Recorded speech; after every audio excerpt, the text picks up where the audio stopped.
Hello, everybody. Welcome back to Lee Pitts Live. We're so thrilled to get him in here. He has put his hat in the arena to be a judge for the Circuit Court, Group 28. So thrilled to have Michael Colombo here. Future judge, welcome to Lee Pitts Live, candidate. Thank you. Good to get you here. That name, Colombo. As soon as I saw it, I thought about one of my favorite television shows, and I thought about the bodybuilder. I don't know if you remember Franco Colombo. Yeah. Me and I might be a little older than you, but you might remember the great Franco Colombo. Oh, yeah. They don't know that, Judge. They don't know that. Which one you get jokes about? You get any jokes about the TV guy, the detective? Well, I don't really get too much about the bodybuilder. I always get the detective. All right. Okay. Just one more thing. Just one more thing. That's what everybody gets. Hey, when you were, I think you were, you practiced a lot of different areas of law. Did you ever use that as a, like when you're dealing with the in a trial or something like that? Just one more thing, or cross-examining somebody else? I've said it. I've said it many times, and I've used it before. So it's one of my trademarks. Because you want to end when you're doing your cross-examination or your direct examination sometimes with, hey, and just one more thing, and you want to bring the jury in and say, all right, this might be important. Mm-hmm. I'm glad that you mentioned that, because this gives me a little segue into a wide range of things that we'll talk about as it relates to you running for a circuit court judge.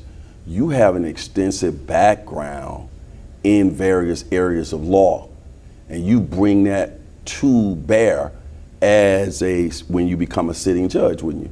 Yes, and I have over 2 decades of trial experience, and I think that's the biggest thing that I bring to the table. I've been on both sides of the law. I prosecuted serious cases and I've defended serious cases. So I have 17 years law enforcement background and 6 years in private practice. That is amazing. And that's combined. I'm bar licensed in 3 different states. So I have a lot of experience on both sides of the law. Let's go back to what was that epiphany when you said, you know what, time for me to run for Circuit Court Judge, Group 38? I'm not getting any younger. 28, Group 28. I'm not getting any younger, and I have all that experience, so what do I do with it? I really believe in public service. My parents raised me that way. I've been born and raised that way. I've believed in public service my entire life, which is why at post 9/11, I joined the Department of Homeland Security. They gave me top secret clearance, and I defended our border. And I was there for a long period of time.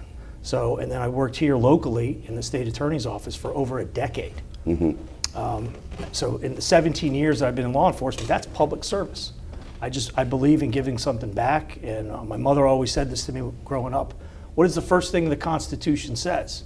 We the people. We the people. I'm one of those people. So in order to have a better, prosperous country full of liberties, you have to give back. And that's how I was born and raised, and that's why I want to be a judge. So you see, based on what you're saying, you see being a judge as a service, 100%. Giving back. You don't see it as a job in that particular case. You see it as giving back to society. 100%. Because what we're doing as a judge is we're taking in all the legal knowledge, our expertise, everything that we've learned from law school, from our private practice, from all the people we've represented, all the cases we've had. We take all that knowledge and skill, and then we apply it by being fair and impartial. And by being on both sides of the law, that diverse background gives you that experience. From my knowledge, and you can educate me on this, that the basic criteria to run for judge may have been that way in the past, that all you had to do is be a legal citizen at a certain age. You didn't even have to have a law background and all those types of things. Is that still the case? No, in Florida, you have to be a lawyer for 5 years. You have to be bar licensed at least for 5 years. And a lot of people have asked me, why didn't you run sooner? And I always thought, or put your name in, or things of that nature. And I always thought to myself, I want to make sure I have enough experience, enough life experience. I've seen enough, I know the law enough, and I've studied it enough to be able to sit on that bench and make those decisions, because it's very important. It affects the lives of people. Every case that comes before you as a judge is different, right? So you draw from all of those different experiences. In your life experiences, what do you think, I'm just gonna put you at 2. What do you think are the 2 things in your life that makes you feel that you would be a great person at drawing from life experiences as a judge? Well, it's because I've been on both sides. It really has. When I've been a prosecutor and on the law enforcement side, I've seen how that works. When I've represented clients, I've seen how that works as well. And in both experiences, when I was with the Special Victims Unit right here in Southwest Florida, I got a lot of kids that were victims of crimes. And with children, you have to listen. You really have to listen and take it in. And when you represent a client who's charged with a crime or serious crime, whatever kind of case it might be, you really have to listen. You have to take it in.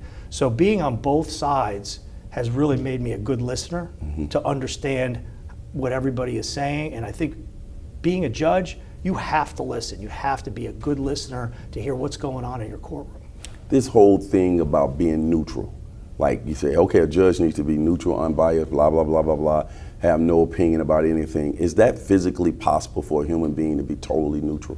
Yes, it is. Expound on that, if you will. It is, because if you believe in the Constitution, if you believe in it like I believe in it, you could be completely neutral. It's just like, I'll relate it to a sporting event. That's the best way, because I played college sports. I was a wrestler and went all the way to the Olympic trials in 1996 in wrestling.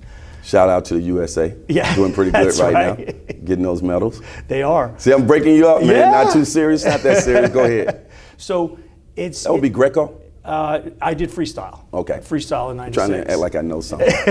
See, that I'm killing your speech, but that lets us see your personality. Go ahead.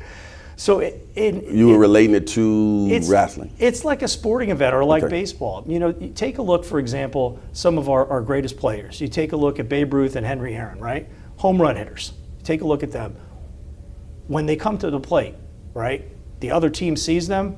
They want to change. Maybe they want to change the rules. They want to move the pitching mound in. Maybe they want to do something different.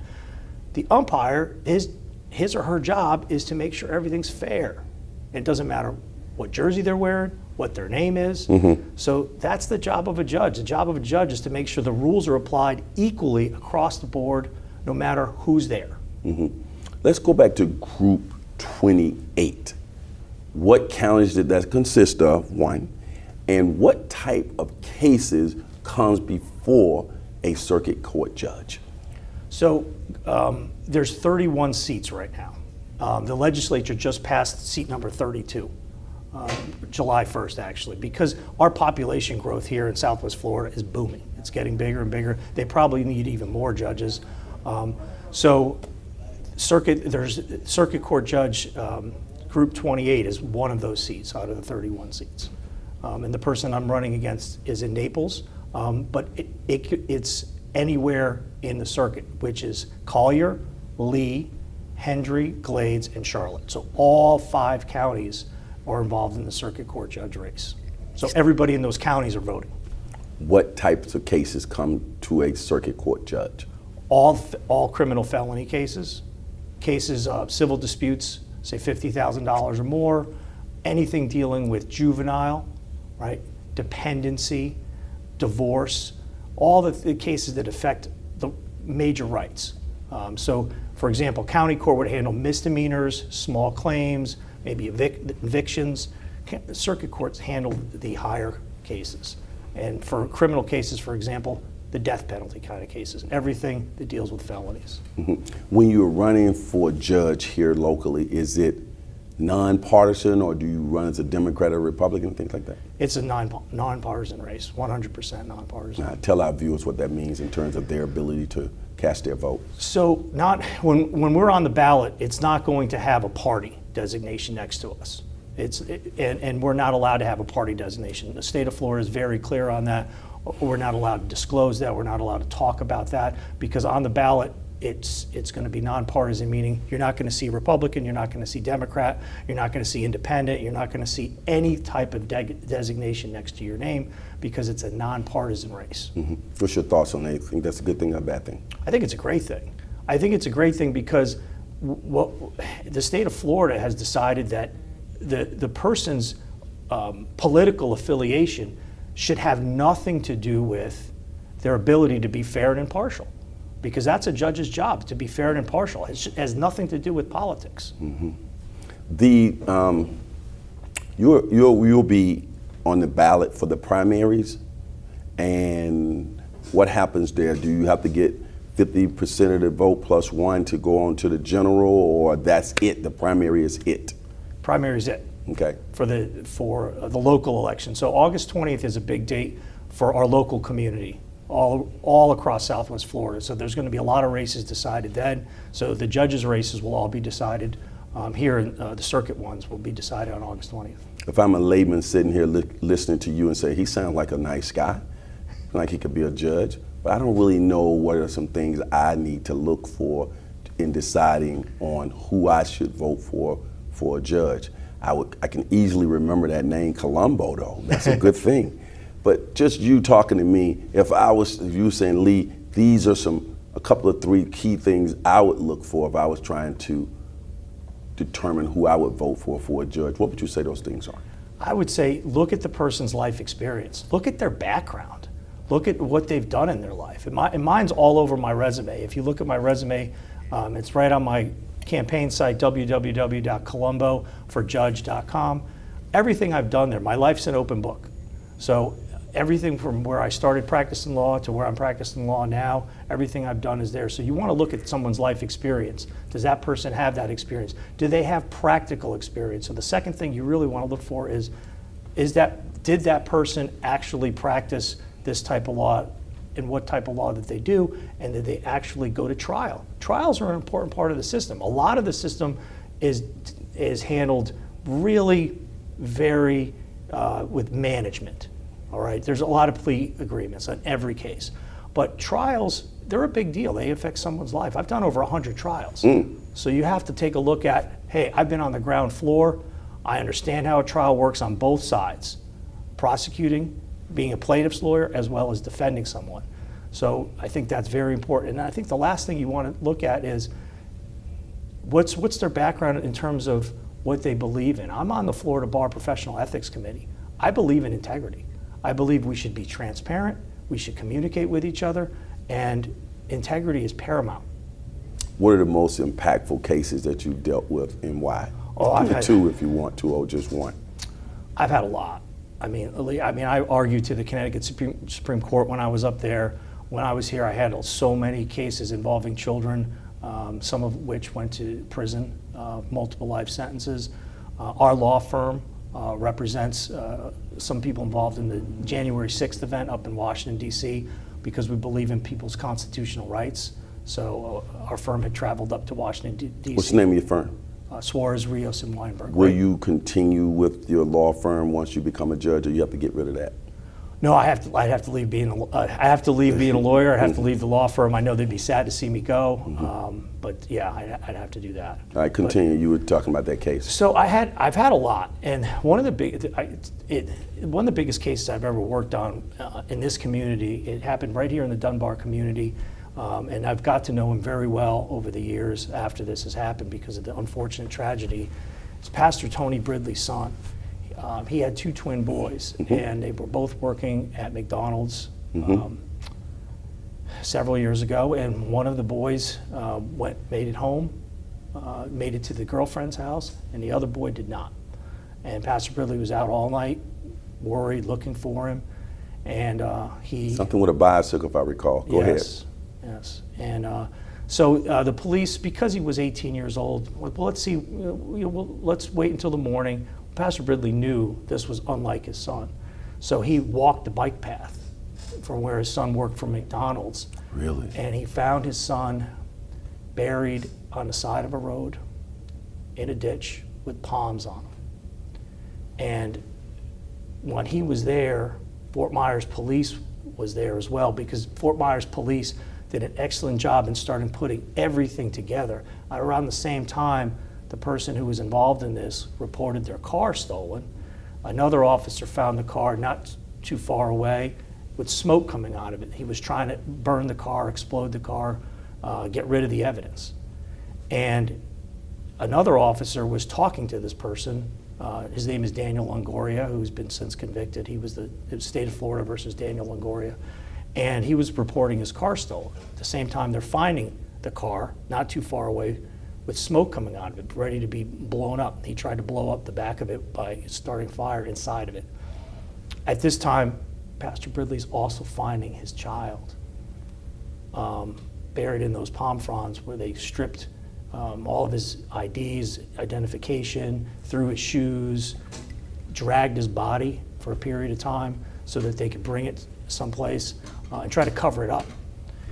So I had worked on this case for a long time, probably a good, I want to say a solid 2 years. And I had to listen to jail calls. We had to get DNA evidence. We had to get forensic evidence from cell phone downloads. It brought in the gamut in terms of all the resources. And I was the lead attorney, and I just kept going and going and going until we got to the bottom of it. And we were able to find the one piece of DNA evidence that linked the case, which was the suspect's DNA mixed in with our deceased's DNA, and they did not know each other. So the only way that could have happened is if he dragged his body. And the DNA was mixed just like on a glass like this. It was on a Coca-Cola can where you would open it up and the DNA was right on top of it, of two of them mixed together. And some people could say, well, hey, it's DNA evidence. What if well, I had to listen to hundreds and hundreds of hours of jail calls where he finally said, I don't know him. So if you don't know him, how is your DNA mixed together? So it was very technical. It was a 4-day trial, took a lot of work. What I loved about the case, and why I still carry it with me to this day, it seems like it, is, well, I watched Judge Porter, who is now our chief judge here in Lee County for the whole 20th Circuit. I tried that case in front of him, and I watched him be fair, compassionate, impartial, by the book, the entire trial, and I got to learn a lot by watching Judge Porter, because I prepared that case from the one perspective, but I got to watch the judge, how he ruled, how he did everything, and that just taught me so much by watching a great judge like that just run his courtroom and be fair and compassionate all across, and how he did everything. So it just taught me a lot, and I think it's a tough experience, because any dad that loses a child like that and finds their child like that, it's hard. Yeah, it's interesting hearing that from you, because I never knew what was the conclusion on that case. I remember reading about it. I knew the Ridley twins. They've been on the show before, because they were performers. Yes. With the Christian music, gospel music type thing, very athletic little twins there. And so it's really interesting hearing you were the lead attorney and all that on that, so it's really good. Tell us a little bit about your background before we get you out of here, just your parents, how you were raised, and what made you the person you are today. Well, my parents are both blue-collar, regular people that grew up in Connecticut. My dad was a service technician. My mom was a seamstress. So they were just regular people, making a regular living. But my mom was the first person in this country. So she, from our family. So when she came here, she worked in New York City, and she had some big cases in terms of being a seamstress. Mm-hmm. So she transitioned that and said, you know what, I know I can make a dress. I made a dress for Happy Rockefeller. She made all kinds of dresses for a lot of famous people back then. And she gave it all up. She gave it up to raise myself and my sister. And by watching my mom and dad work all hours of the night, it taught me so much, because they put me through school. And then when I had to overcome dyslexia, it just made me work harder and harder and harder, and I watched my parents do it. So I think that gave me the work ethic, the dedication to be able to say, hey, this might be a 9-to-5 job, but I'm going to stay late. Mm-hmm. And anybody who knows me knows me. It doesn't end at 5 for me.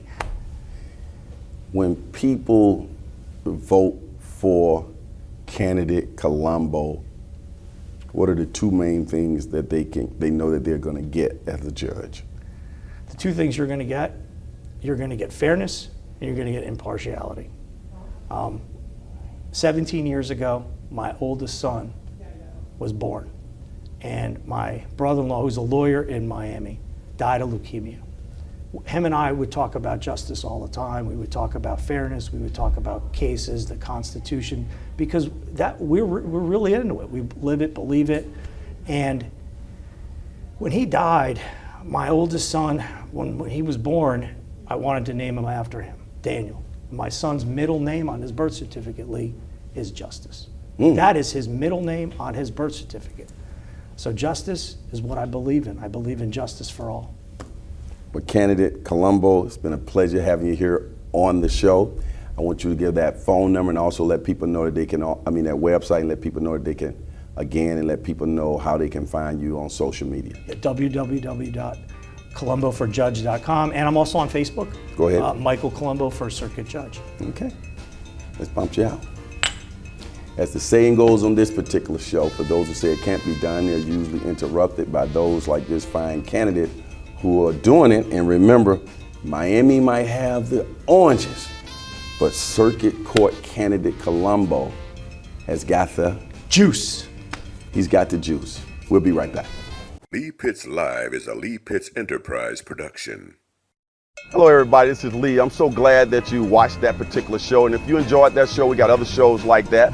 Just subscribe to our YouTube channel, watch Lee Pitts Live on demand anytime, and also hit us up on all our social media platforms. Just type in Lee Pitts Live, and there you go.